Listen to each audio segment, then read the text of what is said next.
You think Brady is going to be able to keep up with Mahomes in Tampa this weekend?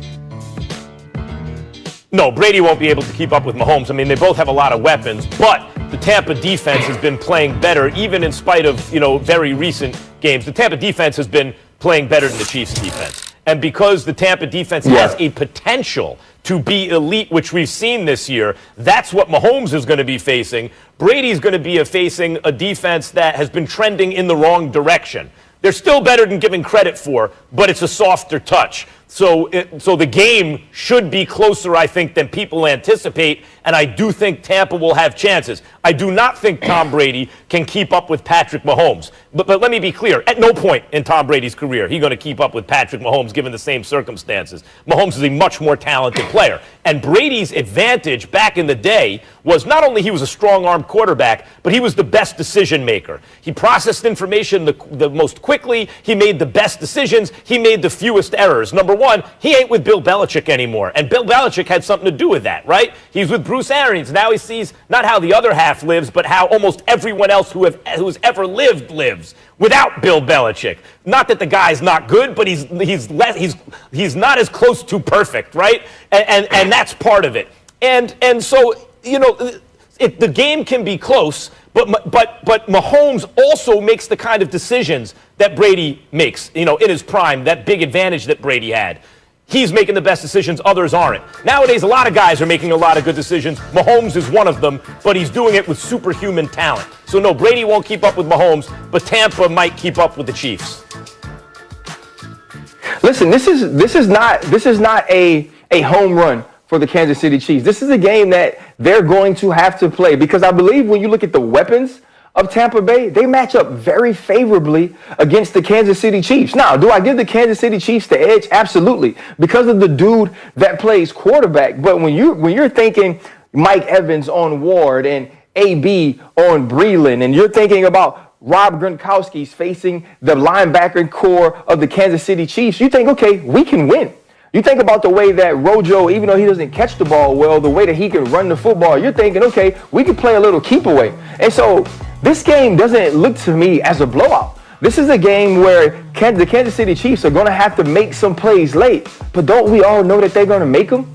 Right? The same way we felt when the Las Vegas Raiders gave the ball back to Patrick Mahomes and Derek Carr played an excellent game. And this offense of the Vegas Raiders moved the ball up and down the field on the Kansas City Chiefs. We all knew with 143 that was too much time for Patrick Mahomes. And I think it comes down to that again. And I think we come in and we're going to talk next week and we're going to speak about this game and we're going to be like, you know what? Brady played better.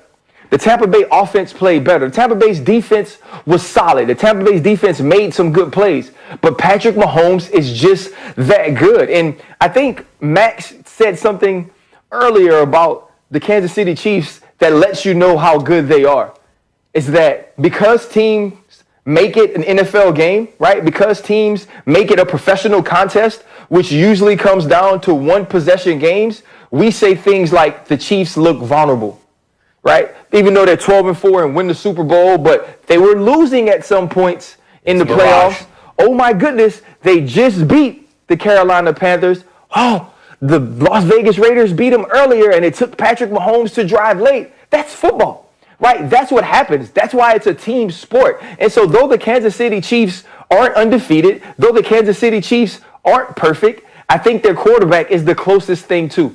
The quarterback is the closest thing to walking on the field, and when you talk about him against the other quarterback being undefeated, the quarterback is the closest thing to perfection that we have right now because he's the best doing it, and he makes some of the best decisions. And so, go ahead.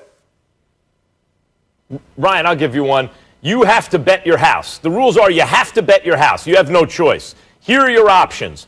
You can be the team up 6. There's a minute left to play. Okay. Or you could be Patrick Mahomes down 6. If I had to put my house up on one of those two situations, my house is going, I'm betting I'd rather be the team with Patrick Mahomes down 6. He has, especially this team.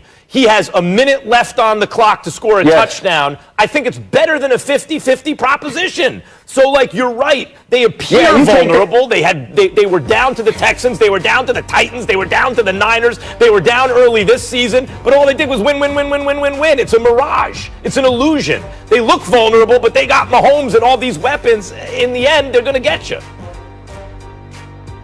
And I think that's the problem with this team. I think that's also the problem with the Tampa Bay Buccaneers is we expected the Tampa Bay Buccaneers to look like the Kansas City Chiefs because of the weapons. We thought back to 2007, Brady, when he had Randy Moss. And that's all people kept saying. Remember when he had weapons? Oh, now look what he has. He's going to be so good. And so when it doesn't happen, there's that disappointment.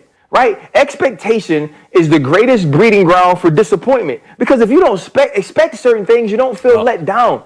So when we see Brady play great the way, or the team play great the way they play against Carolina, you expect that to roll back around when you're playing the Rams, when you're playing the Saints. But every week is different. And what we've seen is when you can put pressure on Tom Brady, it changes him. I don't think the Kansas City Chiefs will. And so I think that this game will be better than people expect.